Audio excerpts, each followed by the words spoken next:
In the old days, you know what I'm talking about. You'd slip into the back of the church, grab the church bulletin, and take off. You had proof to show your parents that you were in church.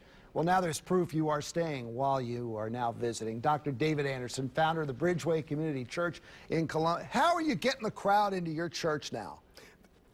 Getting the crowd into the church can be difficult because there's so many people that want to come from 52 different nations, almost 5,000 people, because we actually have something to offer that people want. Average age?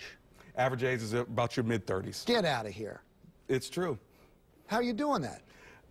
God's grace is amazing. When we have a relevant church, a non-denominational, contemporary style church that causes people to be sad that they have to wait a week to come back. No kidding. Absolutely. How long are your services? 90 minutes. 90 minutes. Because we're multicultural. You've got blacks, whites, Asians, Hispanics, Jews, Arabs. So we had to have a church that kind of met in the middle. You know, black folk love 3-hour service. Yeah, right. White folk love a 1-hour Catholic service or whatever. So 90 minutes, you're good to go. In this day and age, 20 to 40-year-olds, are they looking for a church that they can get a message from?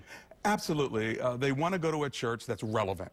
All right. They want one that's spiritual, but they want one that is relevant. So how do I date my wife for life? How do I motivate the man I married? How do I make a life not just a living? This is real life stuff, taking the age-old scriptures and making it relevant Monday through Saturday. Jesus was the greatest speaker of all time, right? A master communicator. Master communicator. Sometimes you go to church and you miss the message, right? Am I right? That's right. Yep. So how do you keep them awake? How do you keep them message targeted? Well, storytelling is important, and cadence is important, and having something to say is important. You see, some churches focus on preaching, get you all inspired. Some churches focus on teaching, get you all informed. When you have a multicultural, contemporary style church, you need them both. You need information and inspiration. So at Bridgeway, we say that we teach for learning, but we preach for living. I like it. Now, what is it like for you to stand up there and look and see, hey, my message is getting through to this person in the second row? Well, I love it because they don't know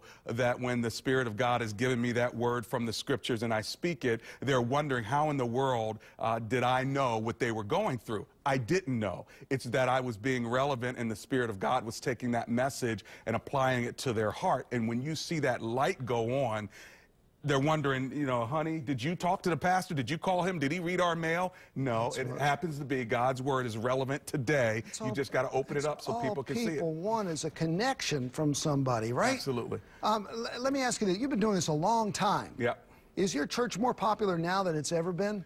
I think so. I mean, I started it when I was 25 years old in Columbia, Maryland, when we parachuted in with flares and said we wanted to start a non-denominational contemporary style church. And it had to be multicultural because most churches are segregated along race. God gave me a vision to make sure that we actually could come together. You welcome everybody? Absolutely. Doors wide open? Several doors, and they're all open. Hey, we got to get out there. Come on out. David, thank you very much. Treatment. David Anderson here. He is the change creator here. Thank you very much for coming in. Listen, we have a great article. Sarah Bloomberg went out there and interviewed you. Yeah. What an article that is. Go to abc2news.com/change and read all about this great church. Thank you, David. Thank you.